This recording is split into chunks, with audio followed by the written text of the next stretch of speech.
Hi, colleagues.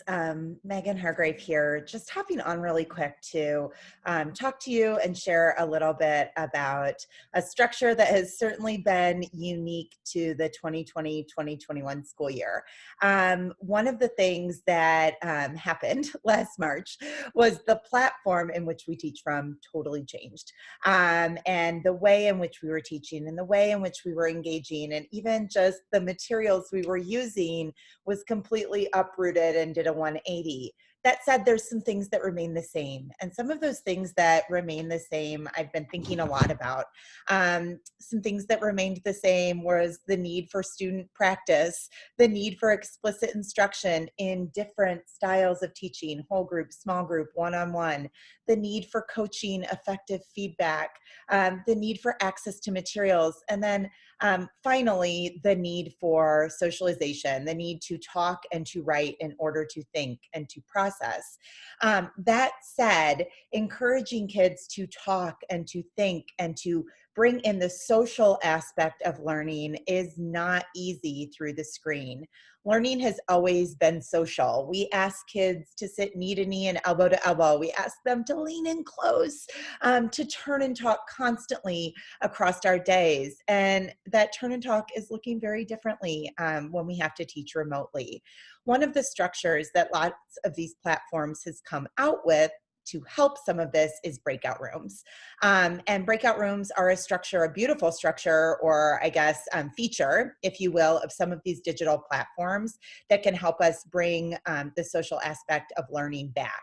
That said, as is the case with anything we do with our students, it takes time and it takes practice to teach into how to use breakout rooms effectively and how to use them as a feature to support student talk and the socialization of learning. So I'm going to spend a little bit of time right now, and I'm just going to give you some practical tips that have been helping teachers across the world, quite frankly, as they've been, and kids, as they've been engaging in breakout rooms during remote teaching.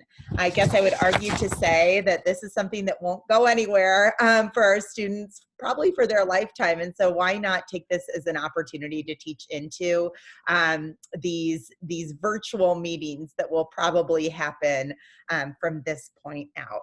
So with that said, I'm going to go ahead and just share my screen and offer a suggestion around three different things. Offer a suggestion around when we can be using breakout rooms, around why we might be using breakout rooms, and then ending with some practical how we can use those breakout rooms. So let's just start by sharing a little bit of the when. I'm sure there's some obvious things that are already coming to mind when you think about when to use breakout rooms, but to add to what you're already thinking, I'll go ahead and add in a couple extras. We can be using breakout rooms just for social talk. One thing that's missing when students come in the beginning of the day and they're all chatting at their desks or in your classroom, that's missing. So when, just open up rooms for some social talk, and it could either be based on topic or interest or things they want to talk about, or also just at random. Of course, once we get good at creating and recreating breakout rooms, you don't have to use them for long. It could be a 2-minute turn and talk. 2-minute, I'm opening up the rooms, off you go. So turn and talk could be useful. This means it could be used in groups, or they could be used in partnerships. Students don't always have to be with big groups in their breakout rooms. Breakout rooms can be used, this is a great time to use them, especially in the beginning, during the share and reflection part of your lessons. Set a timer so that the last 5 minutes of the session are students engaging and really socializing with one another. Some of my favorites that we might forget to think about, number one is for independent work. Just as students would go off to their desk after they're in a lesson and then they'd go off to go work, you can open up individual breakout rooms, and then it's actually a really great structure for being able to pop in and pop out and do some conferring. I also have been using breakout rooms for table groups. Part of what is missed in the actual classroom, in the virtual classroom, is that kids are used to doing a lot of lurking, a lot of checking in, a lot of just making sure that they're working in the company of others. It helps their stamina and volume. So you might just open some breakout rooms that are their table groups or their accountability groups. Of course, you can use breakout rooms for book clubs and research clubs or whatever it is that you want to do with that. So lots of different times we can think of when to use them. But now let's segue into thinking about this next one. Let's think about why. Why is this worth our time? We've got a lot of content to get through. We've got a lot of lessons that we need to teach. And we might be thinking to ourselves, you know what? This sounds great, but I'm going to actually just go ahead and keep it whole class or have them sign off or have them sign back on because it feels like it's really hard to make them meaningful. That said, there have been some things I've been thinking through myself, through my research with different teachers, with schools, with breakout rooms that I've been leading that have really helped me and the teachers I've been working with answer this question, why? Why is this worth our time? Why is this a topic worth studying? When we think about why, I do know, you know, that there are standards for speaking and listening. And speaking and listening standards don't have to just be speaking and listening and giving a presentation. Speaking and listening standards are teaching kids how to socialize, how to process, how to share information that they're learning. So first of all is that they are an opportunity to teach into the talk and listening skills that kids need as a part of the standards. We also know another huge why is that sense of community. There is so much missing community when we are virtual. And to think about all of those side conversations that happen in classrooms or in the hallways or in the lunchroom that are missing, breakout rooms are a great way to bring that back. This means that we've got to be okay if we go into a breakout room and kids are chit-chatting and not doing what they're supposed to be doing. I would still say that they're getting something out of it, and you can celebrate that. Of course, we'll talk about how to make them meaningful and purposeful too. I do think another why is that it's a way to get all voices seen and heard. And I think that sometimes when we're in whole group, we start to just hear from certain students. It's kind of like in your actual classroom when you have the same student who's answering or raising their hand the whole time.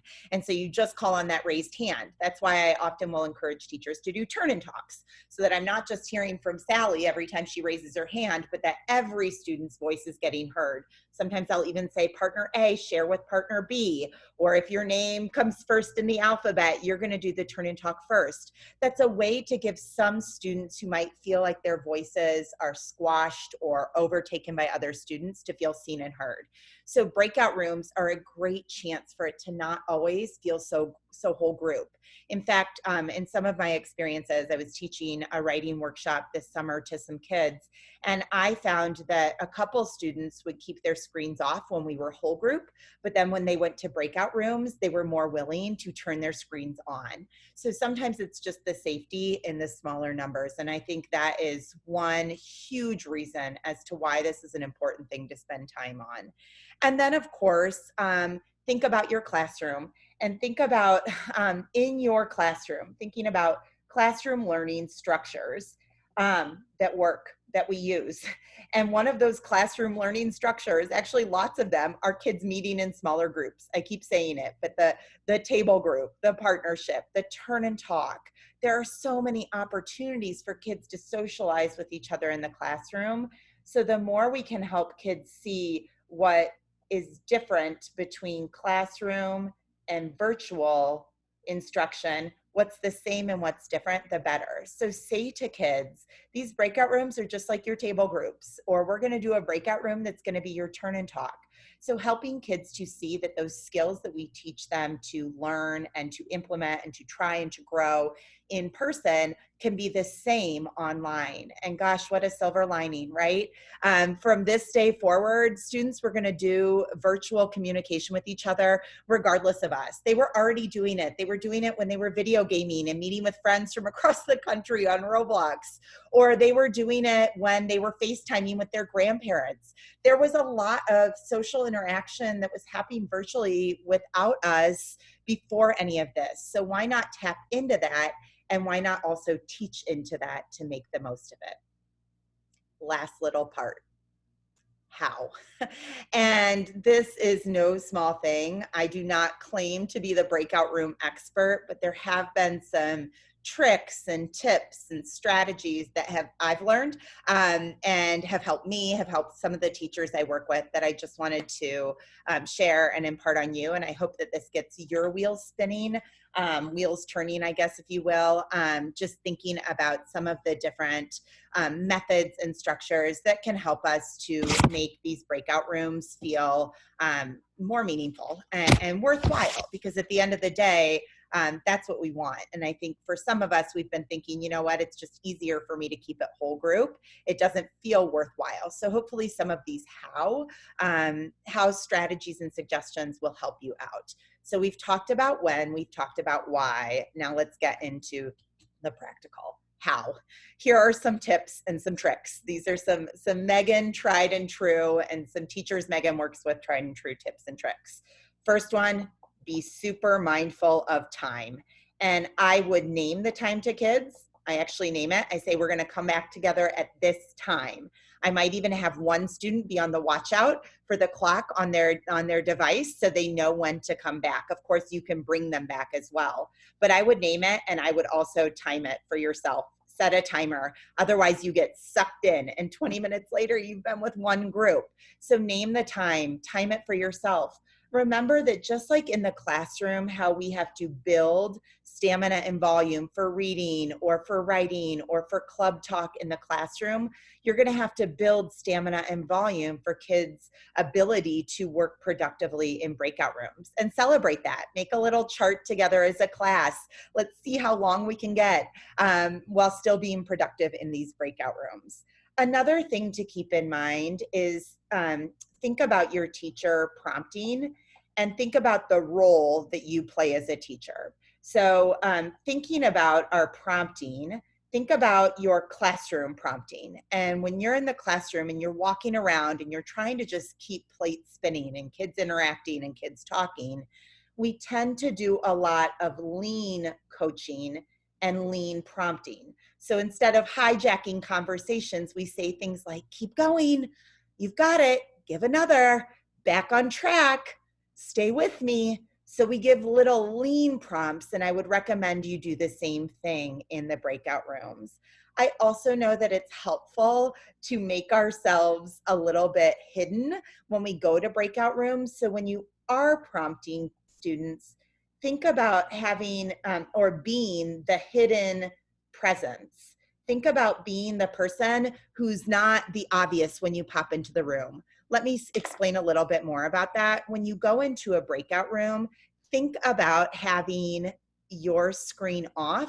So when you pop in and you pop out, it's not your face that's being seen, but it's maybe your voice or that lean prompting that's being heard. Or you don't have to say anything, but it's your presence. So instead of popping in, here's my face, everybody stop, the adult's here, the teacher is here, think about what you do in the classroom as you're popping in and out of rows, and try to do the same thing in the breakout rooms.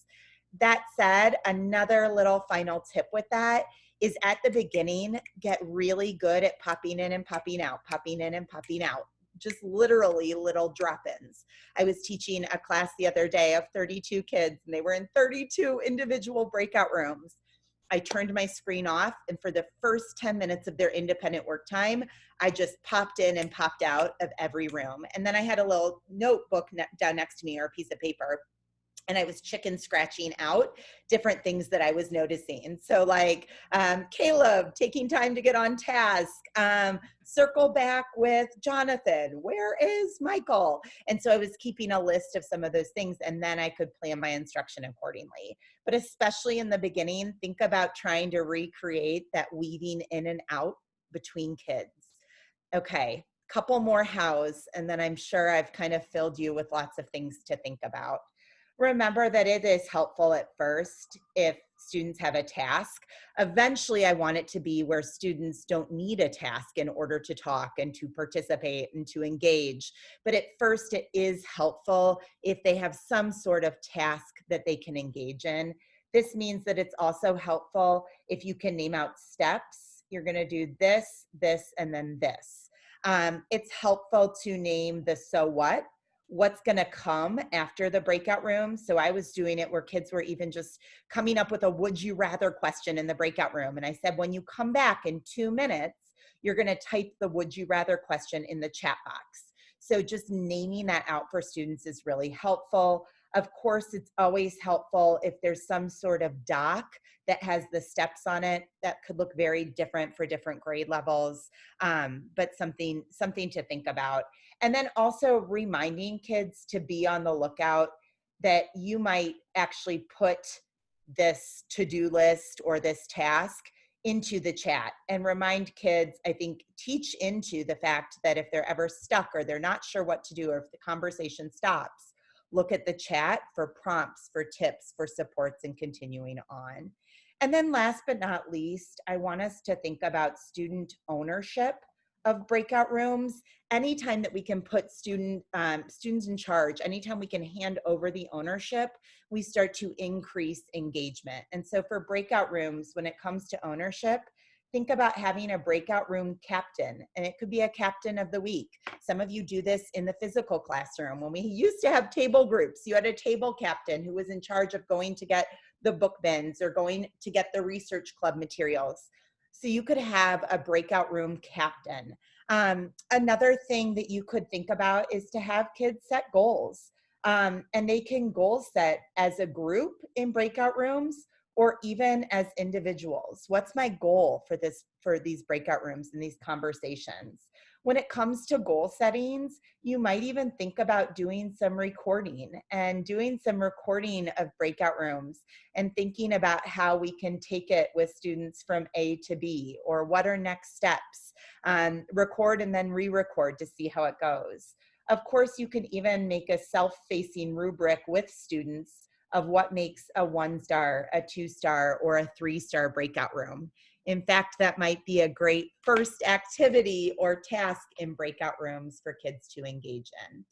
I hope some of that is helpful when it comes to thinking about the how. There are, of course, a lot of other logistical things. The more you practice with it, the better you become. It's always a little awkward when you're creating them, but once you get good at it, as I'm doing right now, you could actually start to create the rooms as you're sharing and talking about something else.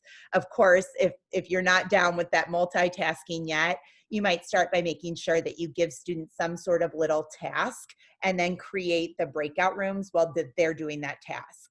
You can create the breakout rooms even when students sign on before you open them. So you can also kind of have it on deck as another thing you can go to. But at the end of the day, learning is social. We want kids to engage with each other as much as we want them to engage with us. We want to take teacher talk and put it into student talk. We want kids to talk and to think together so that they can process and they can grow their thinking skills together with their peers. We know that community is important, and those social emotional connections are something to focus on now more than ever. So breakout rooms are definitely something new, something a year ago we probably might have not even known existed, but I also think could be a silver lining in all of this. And my mind starts to get on fire when I think about all the ways that we might continue to use breakout rooms, even when this whole 2020, 2021 teaching is over. So embrace it, have fun with it. At the end of the day, remember that there's lots of different things you can do, but do it together with your kids. Think about all the different times when you can use breakout rooms, the when. Think about the purpose as to why we use breakout rooms. And then remember some of these final practical, just simple, easy tips when it comes to how to do breakout rooms. And considering these 3 things will point you in the right direction. I can't wait to hear how it goes for you. Feel free to share back to continue thinking alongside of me. Thanks, everybody.